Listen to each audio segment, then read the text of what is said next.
I had always considered myself a trusting person, especially in my marriage. Mark and I had been together for almost 15 years, and I had always believed that the foundation we built was strong, unshakable, even.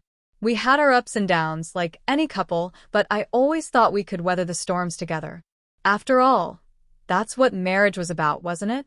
Support, loyalty, partnership. But in one devastating moment, that foundation was shattered, and I realized how easily trust could crumble. It all began one afternoon when I was in the kitchen, preparing lunch as usual. Mark was in his office, and I was humming along to some old song on the radio. The house felt normal, comfortable, everything I thought I could count on. But then I heard voices, low and urgent, coming from the living room. I stopped chopping the vegetables in my hands, instinctively pausing to listen. At first, I assumed it was Mark on the phone with a friend or a colleague, maybe discussing some work-related issue. But something felt off. The tone of the voices was too hushed, too intimate. My feet moved toward the sound before my brain had fully processed what was happening. I was drawn in by the conversation, the quiet urgency in their words that seemed to cut through the air like a knife. "I can't believe she doesn't know." The voice was female, strained.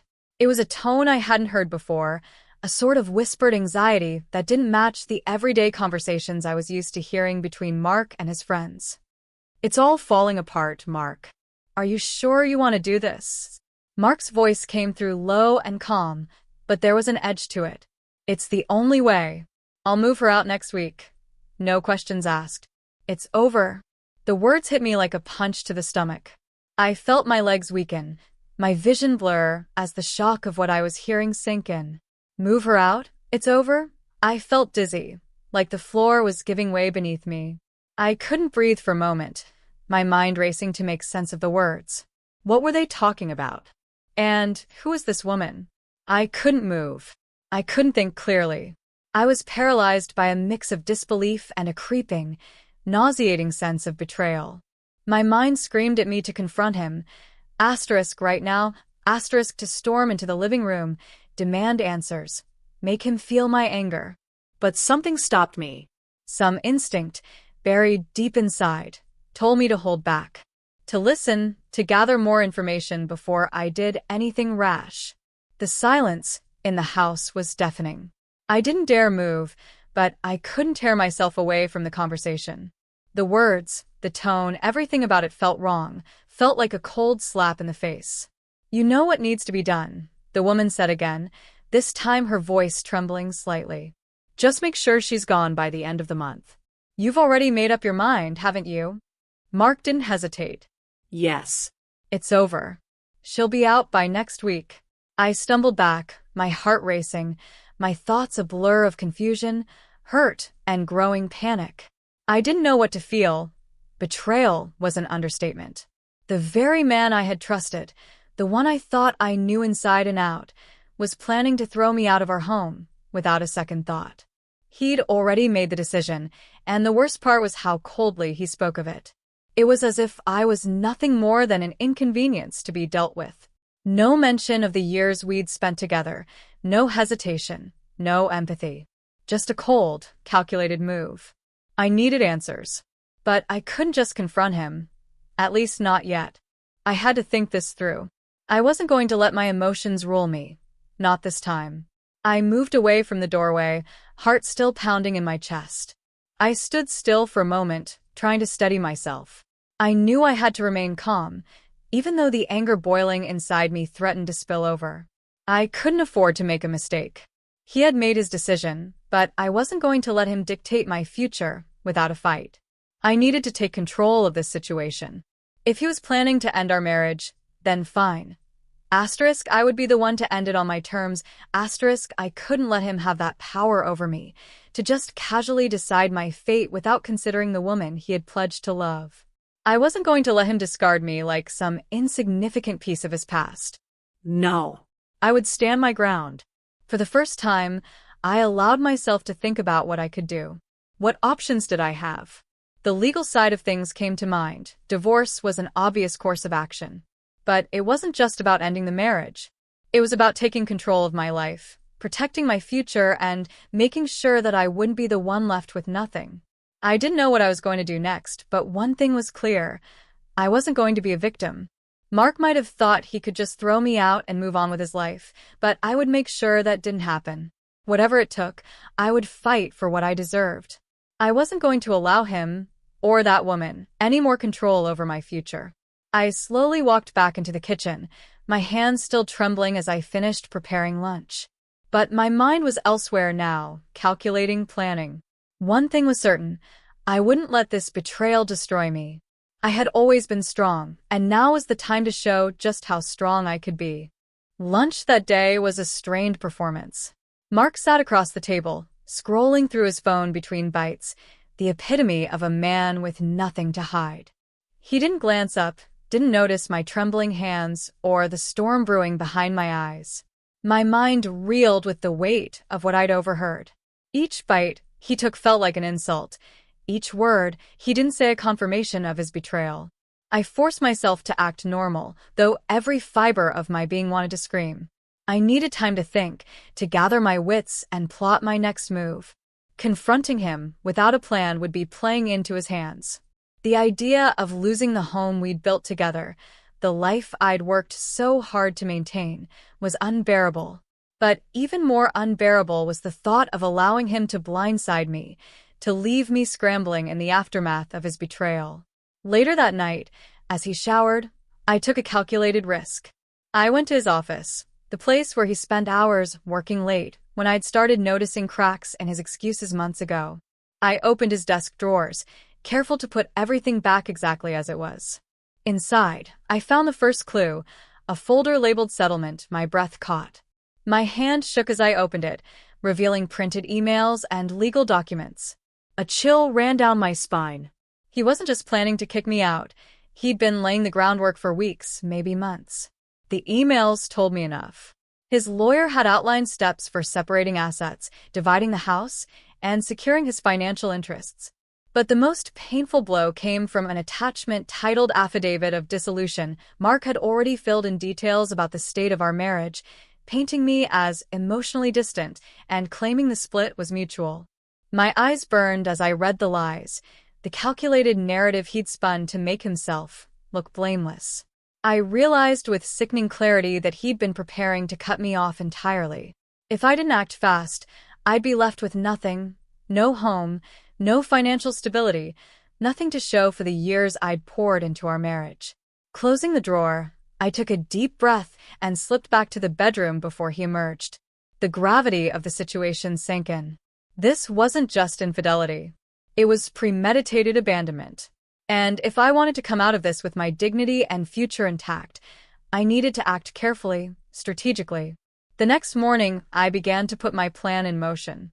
My first call was to an attorney, a woman recommended by a friend who'd gone through her own messy divorce.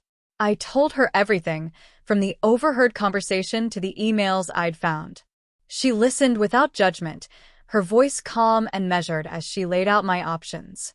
"You're in a good position," she said, her words surprising me. "He thinks he's in control, but the fact that you've discovered his plan gives you an edge. We need to act before he knows you're onto him." Her advice was clear. Gather evidence, protect my assets, and stay one step ahead. She outlined steps I hadn't even considered, like freezing joint accounts to prevent him from draining them and documenting everything, from suspicious behavior to household contributions. I spent the next week quietly building my case. While Mark carried on as if nothing had changed, I combed through our shared accounts, snapping pictures of financial records and securing copies of his emails. I opened a separate bank account and redirected what little personal income one had into it. The process was nerve-wracking, every click of a keyboard or shuffle of papers feeling like it might expose me. But the more I uncovered, the more determined I became. Mark's betrayal didn't just threaten my security, it threatened my identity. I had spent so many years being his wife, supporting his career and maintaining the facade of a happy marriage. But now, I was forced to confront the truth. I had been sacrificing my independence for the illusion of stability. That realization stung, but it also fueled me. One evening, as I reviewed the documents with my attorney, she paused and looked at me thoughtfully. This isn't just about protecting yourself financially, is it? She asked. I hesitated, then shook my head. No. It's about proving to him, and to myself, that I'm not weak. That he can't just erase me from his life, like I don't matter. Her smile was small but approving. Then let's make sure he learns that lesson. The final piece of my plan fell into place when I stumbled across something that could tip the scales entirely. Evidence of his affair. It wasn't just whispers or suspicion anymore. In his personal email account, left carelessly open on his tablet, were messages exchanged with the woman I'd heard on the phone. They weren't just planning my departure. They were planning their future together. She wasn't some fleeting fling. She was a full-blown co-conspirator in his attempt to dismantle my life. The messages were nauseatingly sweet, filled with promises of a fresh start and thinly veiled disdain for me. But nestled among them were references to business deals and undisclosed finances, things Mark hadn't mentioned in his settlement plans. My attorney's eyes gleamed when I showed her. This changes everything, she said. For the first time since this nightmare began, I felt the scales begin to tip in my favor. I wasn't just reacting anymore. I was leading the charge. Every move I made from that point forward was deliberate, calculated. I wouldn't just survive this betrayal. I would come out stronger, smarter, and with everything I deserved. But as I prepared for the battle ahead, I couldn't shake the nagging thought that this was only the beginning. Mark didn't know I was fighting back yet. And when he found out, I had no doubt he'd do whatever it took to regain control. I stared at myself in the mirror that night, my reflection a mix of fear and resolve. I had spent so long being the dutiful wife, the accommodating partner. But that woman was gone. In her place was someone who had nothing left to lose, and everything to gain. The morning I decided to make my first move, the house was quiet in a way that felt unnatural.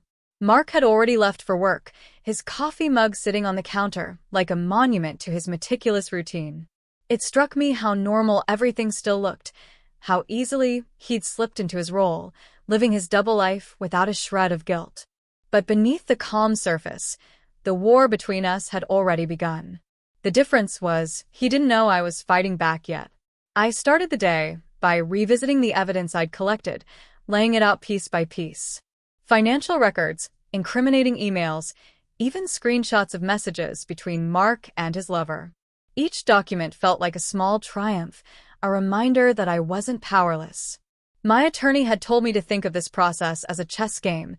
Every move had to be deliberate, every decision calculated to gain the upper hand. Mark thought he was the one pulling the strings, but he was about to find out how wrong he was. The first step was securing my financial stability. I followed my attorney's advice and quietly transferred half of the money from our joint accounts into a new account under my name. It wasn't theft, it was protection. If Mark noticed, he didn't say anything. I suspected he was too confident in his plans to imagine I'd act so decisively. His arrogance was my shield, and I intended to use it. The next step was trickier, safeguarding the house. The idea of losing the home I'd poured my heart into was unbearable. I spent hours combing through property records, discovering that while both of our names were on the deed, I had contributed more financially during the purchase. That fact, combined with my documented contributions to the household, gave me leverage. My attorney assured me we could make a strong case to keep the house in the divorce settlement. Still, I knew Mark wouldn't give it up easily. By the end of the week, I had filed a preliminary petition for divorce. It was a quiet, clinical move that served as both a legal safeguard and a strategic opening shot. I didn't plan to confront Mark until the timing was perfect, but filing the petition gave me the power to freeze certain accounts and secure my share of assets before he could act. The paperwork felt heavy in my hands, but it also felt like armor, protection against the storm I knew was coming. Then came the hard part, confronting Mark without letting him see the cracks in my composure. The confrontation had to be on my terms, in a way that left no room for manipulation or control. I waited for the right moment, rehearsing my words in the mirror like an actor preparing for the performance of a lifetime. It came sooner than I expected. That Friday evening, Mark came home unusually late, his tie askew and his face flushed. I could tell from the faint smell of perfume on his collar that he hadn't been at work. He walked into the living room, oblivious to the storm waiting for him. "I've been waiting," I said, my voice steady but cold. He froze mid-step, his eyes narrowing as he registered the tone. "We need to talk." Mark dropped his briefcase by the couch, feigning confusion. "Talk about what?" I stared at him, my heart pounding but my resolve unshaken. "I know, Mark. About the affair. About your plans to kick me out of this house. I know everything." His face changed in an instant, the color draining from his cheeks as if I'd physically struck him. For a moment, he looked like a man caught in a trap he hadn't seen coming. But then the mask slipped back into place, and he straightened his shoulders, his voice hardening. "I don't know what you're talking about." "Don't," I said sharply, cutting him off. "Don't lie to me. I've seen the emails. I've heard the phone calls. I know about the settlement papers in your office. So let's skip the part where you try to deny it and move straight to the part where you explain yourself." He stared at me, his jaw tight, his hands clenching at his sides. For a moment, I thought he might lash out. But instead, he laughed, a cold, humorless sound that made my skin crawl. "So that's what this is," he said. "You've been snooping around, playing detective. Fine. If you already know, then you should also know that it's over, Natalie. This marriage has been dead for years. You just refused to see it." The word stung, but I refused to let him see the pain they caused. Instead, I held his gaze unflinching. "Dead marriages don't give you the right to manipulate and discard people, Mark. You were going to blindside me, leave me with nothing, while you moved on with your little girlfriend. Did you really think I'd just let that happen?" His jaw twitched, but he said nothing. I could see the gears turning in his head, searching for a way to regain control of the situation.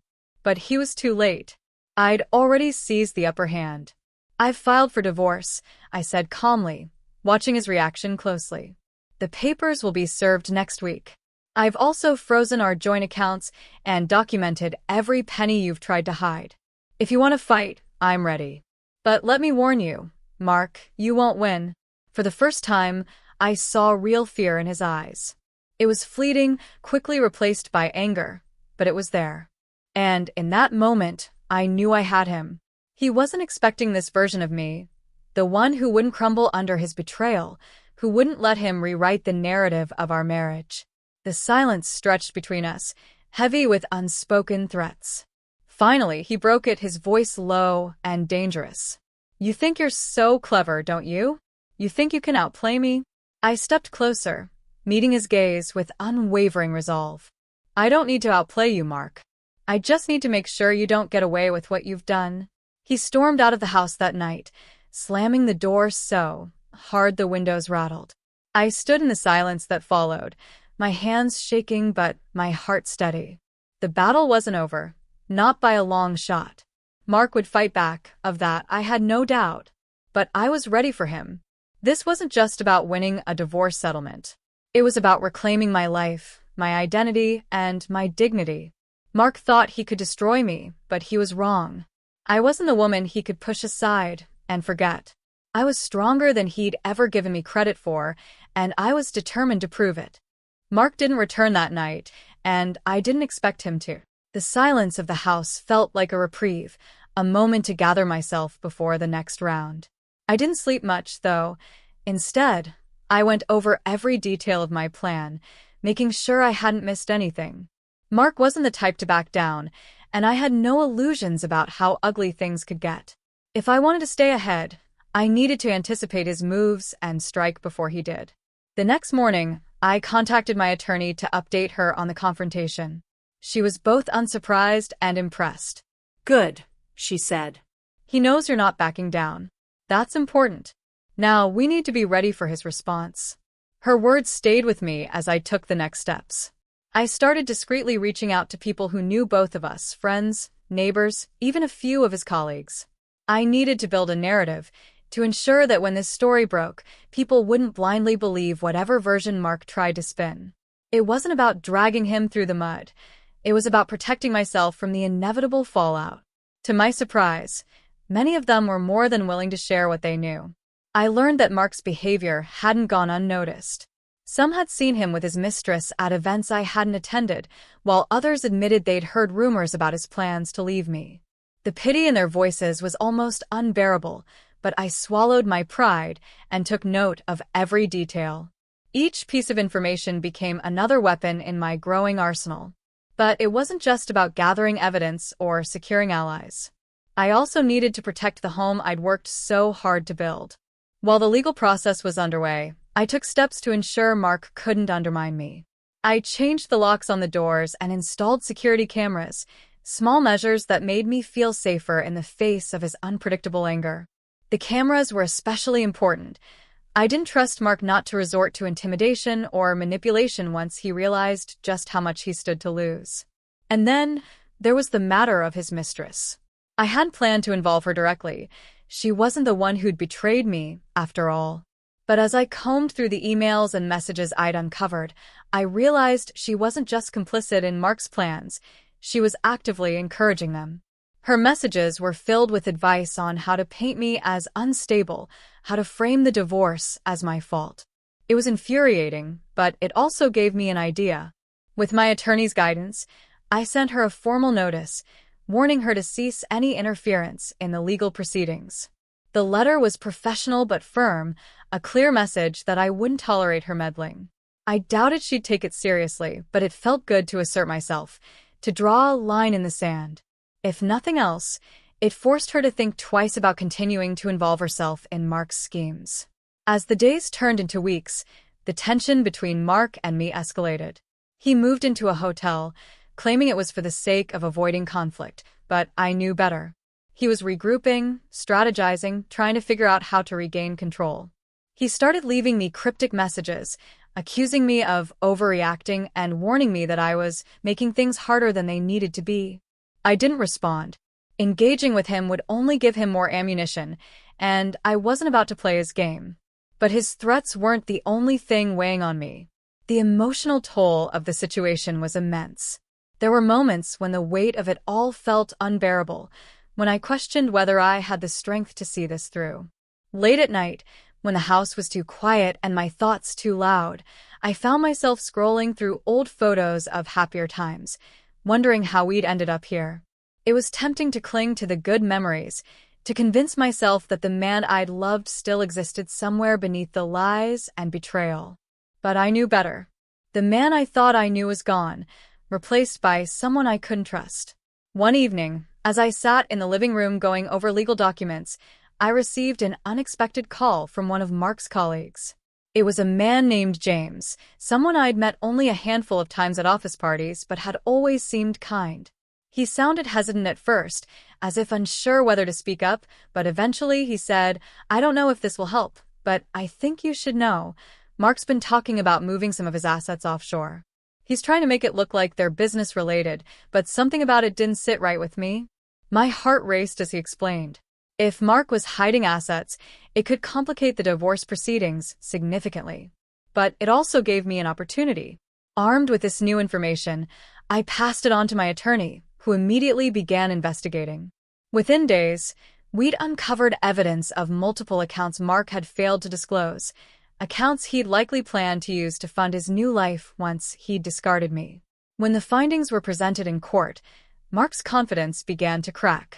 His lawyer scrambled to explain the discrepancies, but the damage was done. The judge wasn't impressed with his evasiveness, and it strengthened my case considerably. For the first time, I saw real panic in Mark's eyes, and it was both satisfying and heartbreaking. This was the man I'd once trusted with my life, now reduced to a desperate liar clinging to the remnants of his schemes. But the victory was bittersweet.